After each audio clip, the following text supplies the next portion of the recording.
Hello friends, monitor academy में आपका स्वागत है। आज की इस वीडियो में हम पढ़ने वाले हैं BOD, that is called biological oxygen demand incubator. So ये हमारा इंक्यूबेटर का एक पार्ट है, हमारा BOD। ठीक है, तो आज के वीडियो में हम डिस्कस करेंगे BOD के बारे में। सो BOD क्या है? हमारा एक इंक्यूबेटर है जो हम लेबोरेटरी में इंस्ट्रूमेंट के रूप में इसको यूज़ करते हैं। So an incubator is a very similar to an oven. So in construction and they consist of an insulated cabinet fitted with a heating element at the bottom. So क्या है friends, ये एक incubator है जो बिल्कुल ही oven की तरह होता है। ठीक है, इसके अंदर ऐसे कुछ एलिमेंट्स होते हैं जो क्या करते हैं, हीटिंग का काम करते हैं। ठीक है, इसके बॉटम में। So the temperature of the incubator is maintained as a desired level by an automatic device called thermostat. So इसमें ना एक थर्मोस्टेट लगा होता है। ठीक है, उससे क्या होता है कि जो ऑटोमेटिक टेम्परेचर है वो उसमें फिट हो जाता है। So which cuts the connection off when the temperature reaches point for the which of the thermostat is set and turns it and again when the temperature falls slightly below the point. So क्या होता है friends कि इसमें क्या होता है, thermostat होता है। थर्मोस्टेट लेवल जो है, अगर वहाँ तक टेम्परेचर पहुँच जाता है जहाँ तक आपको लेकर जाना है, सपोज कीजिए आपको टेम्परेचर 37 डिग्री सेल्सियस पे लेके जाना है, तो वो 0 से स्टार्ट होगा। 37 डिग्री सेल्सियस पे जैसे पहुँचेगा तो आप उसको बंद कर देंगे। ठीक है, उस पॉइंट पे जाके आप उसको बंद करेंगे, फिर वो स्लाइटली खुद ही टेम्परेचर लो होता जाएगा। So the incubator is properly ventilated by the perforated cells. So क्या होता है, इंक्यूबेटर क्या है कि वेंटिलेटेड है और ये इसमें सेल्स भी प्रेजेंट होते हैं। ठीक है, so they are provided with double door.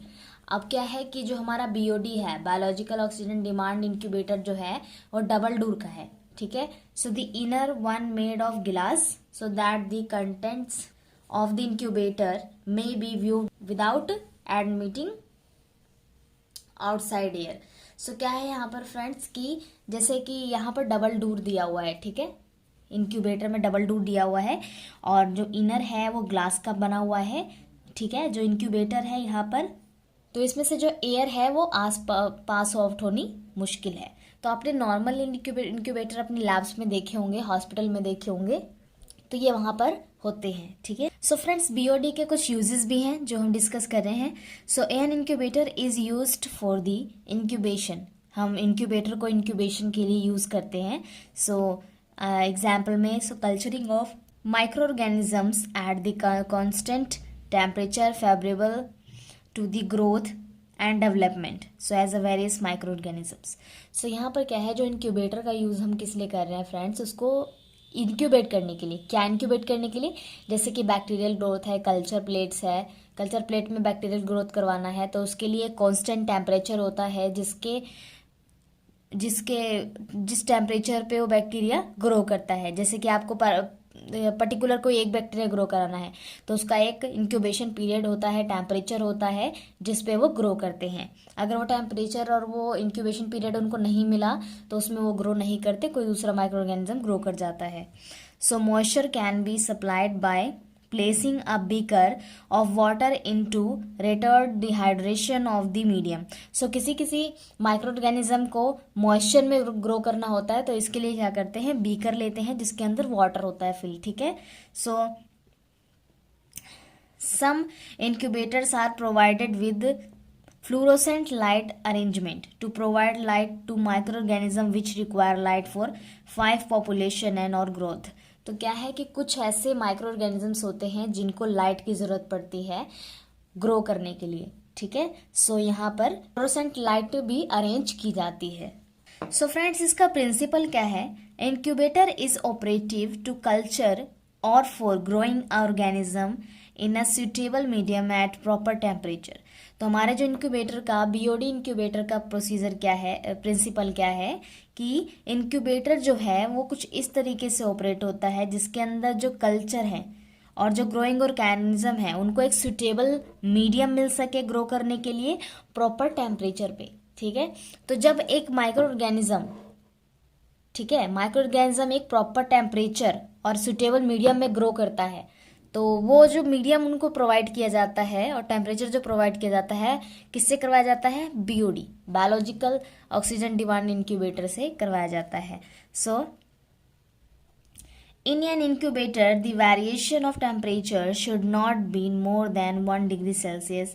In large incubator, the variation is temperature goes up to 2 to 3 D. Small squares type incubator are better than large. ठीक है, सो जो वेरिएशन होती है स्मॉल और लार्ज जो इंक्यूबेटर होते हैं, सो आप देख सकते हो कि जो स्मॉल इंक्यूबेटर्स होते हैं वो मोर देन 1 डिग्री सेल्सियस से ज़्यादा नहीं होते हैं उसमें टेम्परेचर, और ये जो इंक्यूबेटर होते हैं लार्ज इंक्यूबेटर उनमें 2 to 3 चला जाता है टेम्परेचर। ठीक है, सो ये क्या है कि जो स्मॉल इंक्यूबेटर होते हैं वो बेटर होते हैं लार्ज से। ठीक है, सो हमारे कुछ कंपोनेंट्स हैं फ्रेंड्स बीओडी के इंक्यूबेटर के। सो डबल वॉल्ड होते हैं, कैबिनेट होता है, माइल्ड स्टील होती हैं, ठीक है, लॉक्ड विद इंसुलेटिंग मटेरियल। तो ये क्या होता है, इंसुलेटिंग मटेरियल से लॉक्ड होता है। So the inside door is made up of glass, so panel set in a wooden frame. तो ये क्या है, जो अंदर का जो ग्लास होता है, डोर होता है, वो ग्लास का बना होता है, और जो इसका वुडन सेट है, पैनल है, वुडन फ्रेम का बना होता है। So the outdoor is double walled and made up of mild steel. तो जो आउटर डोर होता है, जैसा कि मैंने आपको बताया कि डबल डोर होता है ओपन करने के लिए। सो ये जो इसकी वॉल होती है वो माइल्ड स्टील की बनी होती है। परफोरेटेड शेल्फ होते हैं अंदर रखे हुए, जिसपे हम अपना सारा जो कल्चर प्लेट वगैरह है, ग्रोइंग मटेरियल है, उसमें रख देते हैं। सो हीटिंग एलिमेंट्स भी प्रेजेंट होते हैं फ्रेंड्स, जो वहाँ पे हीटिंग का काम करते हैं, टेम्परेचर को बढ़ाते हैं। अब फैन, इसमें एग्जॉस्ट फैन भी होता है फ्रेंड्स, अगर ओवर हीट हो जाता है तो उसको रिमूव करने के लिए। ठीक है, सो कंट्रोल नॉब भी होते हैं इसके अंदर। So and it is recorded by a thermometer temperature range 30 to 80 degree Celsius. And friends last one is precautions. So BOD, biological oxygen demand, जो हमारा इंक्यूबेटर है उसमें क्या क्या प्रिकॉशंस आपको लेने हैं। So the door of the incubator should be open only when necessary. अगर आपको जब जरूरत है तभी आप इसका डोर ओपन करें। ठीक है, so if the tube are to be incubate for a long time और at a high temperature the medium may become should dry due to excessive evaporation. तो क्या है यहाँ पर, अगर आप किसी ट्यूब को इंक्यूबेट कर रहे हो लंबे समय तक हाई टेम्परेचर पे, तो इससे क्या होगा कि ये ज़्यादा ही ड्राई हो जाएगा और एक्सेसिव इवेपोरेशन यहाँ पर होने लगेगी। So in such case cotton plug should be pushed inside the neck of tube of a medium rubber cap should be placed to cover the plug।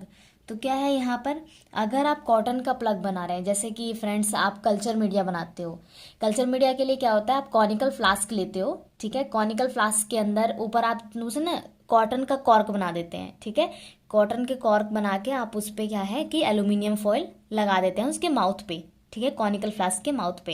तो इससे क्या होता है कि जो कॉटन होते हैं ना वो नीचे चले जाते हैं। ठीक है, आपके कल्चर मीडिया में भी अगार, न्यूट्रेंट अगार, जो भी आप बना रहे हो, ब्लड अगार, तो उसमें चला जाता है। ठीक है, जिससे आपका कल्चर जो है वो खराब हो जाता है। ठीक है, जो अभी आप न्यूट्रेंट ब्रोथ या अगार बना रहे हैं और वो उसमें वो क्या होता है, मिक्स हो जाता है। सो इससे अच्छा आप क्या लें कि रबड़ का कॉक आता है, कैप आती है, आप वो यूज़ कर सकते हो। ठीक है, सो फ्रेंड्स बीओडी में हमारा इतना ही था। सो इसके रिगार्डिंग कोई क्वेश्चन है आपका तो आप पूछ सकते हैं, और अगर वीडियो अच्छी लगी हो तो लाइक कीजिएगा, फ्रेंड्स को शेयर करना मत भूलिएगा, चैनल को सब्सक्राइब कर दीजिए फ्रेंड्स। मिलते हैं नेक्स्ट वीडियो में, थैंक यू सो मच।